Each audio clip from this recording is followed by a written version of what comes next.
I hope everyone is having a great day. Today we're going to talk a little bit about Chapter 2 in your book, which is titled Understanding Instructional Supervision. This chapter is a little bit shorter in duration. There's only 9 slides that we're going to talk about in this presentation. So even though my goal is to keep it under 15 minutes, today's presentation shouldn't come close to that amount of time, just due to the limited number of slides that we're going to discuss and talk about. Hope everybody's had a great weekend. One of the things that I want to discuss as it relates to understanding supervision is just to emphasize the importance of it. In my short time in Memphis, one of the things that's been very clear and very obvious to me is that we don't get enough supervision. And many times the supervision that we receive may not necessarily be the supervision that we desire and need.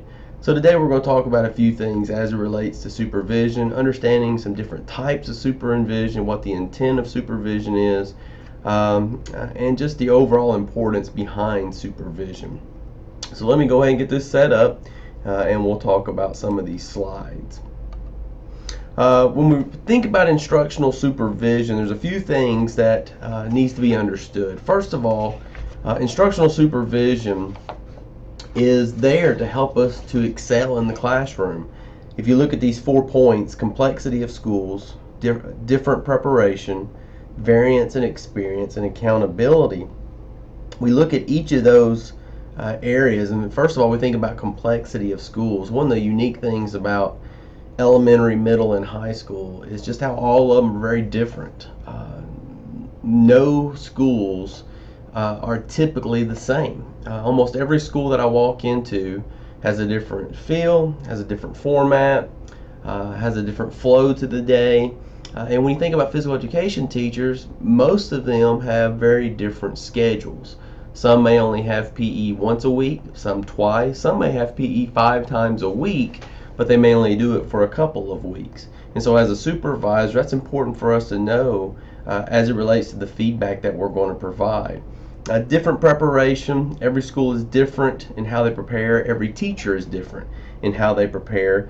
The variance and experience. One of the things we have to be careful when we're supervising teachers, if I'm going into a classroom and a teacher has, let's say, 30 years of experience, they may not be willing to listen to me, someone who may only have 10 to 15 years of experience. They may be set in their ways. They may not want to change anything because over the years they've had people tell them that they do an excellent job as a teacher. One of the things to remember is that we're always growing, we're always developing as a teacher. We never get to the point where we say, I've done everything I can do, I'm a great teacher, I'm just going to keep doing what I'm doing. But unfortunately, you go into so many schools and that's what you see. You see teachers who never try to develop, who never try to keep up with the times and the things that are changing, not only with our students, but with what we're capable of using in the classroom as well. And then finally, accountability. One of the great things about supervision is that we all need to be held accountable. The challenge today, though, for the administrators is this. With the team evaluation model, which the state of Tennessee adopted in recent years, is now they have to do a large number of evaluations for their teachers. Administrators can't be supervisors for physical education teachers. Many times the supervision is going to come from other teachers in the same field because they can relate to what you're going through, they can provide assistance, they can provide tips. Administrators, it's very challenging. When I was teaching elementary physical education, my principal, even though they were very supportive of physical education, rarely did they come into my classroom. And the big reason was they just didn't have time to. So many times it was kind of they would stick their head in the door, ask if everything was going well, they would watch a little bit, and then they would leave. It was very difficult for them to come in and watch an entire lesson once a week, much less once a month. When we think about the intent of supervision, the goal is to promote growth, development, interaction, and a commitment to build capacity in teachers. Again, we can't stress enough the importance of supervision and the goal, which is to help teachers continue to grow in their ability to lead a classroom. You can't evaluate until you increase time in observation. If I was to go out and I was to supervise you and I was to give you some assistance, and it was my first time to ever observe another teacher, it'd be very difficult for me to do it well, just because my experience wouldn't be there. Supervision many times becomes evaluation. One of the things I want you to consider is this: how are these two different? Every year, most teachers receive some sort of evaluation. They may receive promotion to come back and to teach the following year. They may receive an evaluation at the end of the year that gives them an assessment of how they did for that particular school year. But supervision is something that's ongoing. Supervision is something that is a relationship that is established between you and another person. Evaluation many times can be a one-time occurrence. It may be something where it happens twice, once each semester, but supervision is something that happens consistently over a period of time. When we think about the intent of supervision, the first thing that your book mentions is interaction and relationship building. I want to share with you a student teaching observation form that was given to me one of my years of teaching when I was a senior, an undergraduate senior at Tennessee Tech University. I was doing my student teaching, and this was an observation form that was given to me by the professor who was in charge of my evaluation.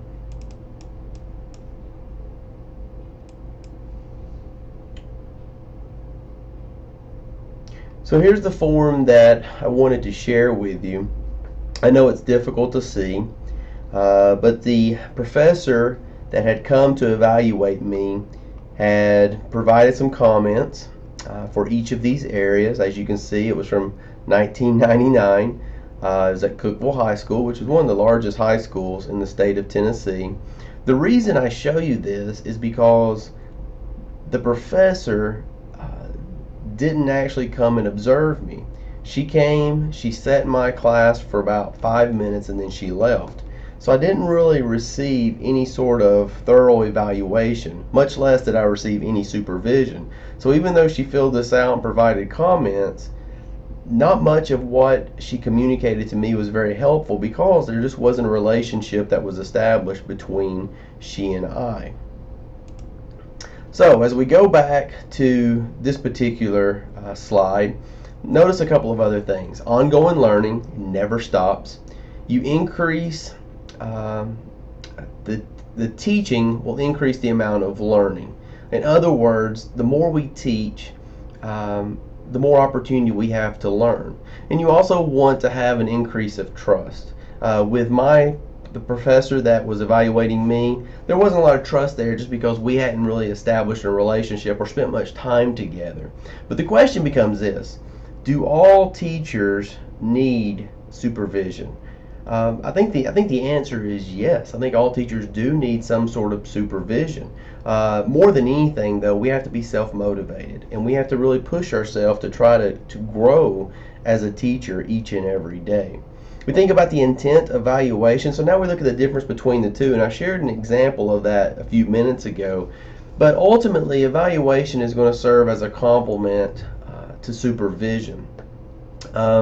You have overall rating, which serves as a benchmark, and so the question I asked related to that is, what are the pros, what are the cons? This week you're reading an article about the widget effect. Yesterday I sent an email with an attachment of the executive summary of the widget effect. As it relates to overall rating systems, I want you to read that article, and I want you to consider what the pros would be, but also consider what the cons would be. And then also I want you to look at the article, or excuse me, the comments by Atkinson and Gall on page 47. And then finally, Peterson provides 12 suggestions for teacher evaluation. Now, if you look at that list, and that is on page, let me make sure I get that page correct. It's on page 48. A couple of things I want to point out to you about the 12 suggestions for teacher evaluation. Number 3 says place the teacher at the center of evaluation activity. Notice it says on number 6, use multiple data sources to inform judgment about teacher quality. Number 8 says use variable data sources to inform judgments. In other words, one of the things that Peterson suggests for evaluation is that we provide as much data as we possibly can to help support the evaluation that we're giving.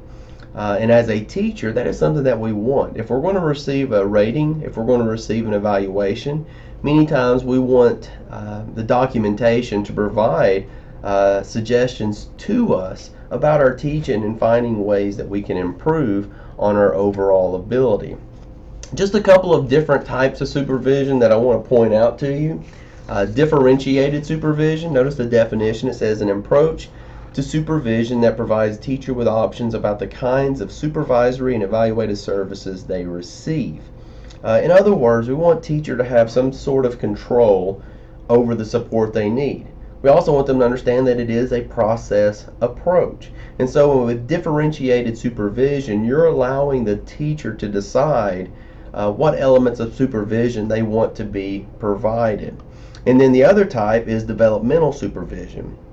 If you notice the definition for this, help teachers learn how to increase their own capacity to achieve professional learning goals for their students. So we, as supervisors, can either enhance or diminish the ability of a teacher. The bottom bullet point on this one says figure 2.2 on page 53. If you notice this particular figure, this is what you're going to be using for your discussion this week. When you think about the case study that you're going to be observing, when you provide feedback on your discussion, I want you to include the elements that are considered in figure 2.2. So finally, effective supervisors. What makes a supervisor effective? Number 1, provide teachers with a supportive environment that emphasizes risk-taking. One of the things I always stress with my teachers when I'm in the schools and when I'm talking to them, I always say, take a risk. I love it when student teachers will take a risk because it shows that they're not afraid to try something. Many times we try to walk a straight line because we don't want to make any mistakes, but mistakes are fine. That's part of the learning process. So again, take the risk because sometimes you got to find out if it's going to work or not. Motivate teachers to continuously seek optimum performance. What if they want to be average? That's one of the things we never want as a teachers. I don't want somebody who's content with their ability. I want somebody who's striving to get better. And then 3, encourage the use of sound instructional principles. Focus their thoughts on the benefits. What are the benefits of the instructional principles that they may be using, and which ones can they use in the future? And then finally, provide multiple opportunities for professional growth. As a supervisor, always give your students, give your teachers that you're working with, give them opportunities to learn more about their profession so that they can continue to grow as a physical education teacher. We only want the best for the teachers that we're working with. And so finally, don't forget about your assignment for this week. I did send the article to you, both the one by Siedentop and the widget effect. So please read those articles before you complete writing assignment 3. That's all I have. I hope you guys have a great day. As you can see, the presentation went for about 14 minutes. At the very beginning, I said it wouldn't be as long. But once you get to talking about some things as it relates to supervision, you do realize just the importance of our job as supervisors in helping the profession of physical education grow. You guys have a great day. Bye-bye.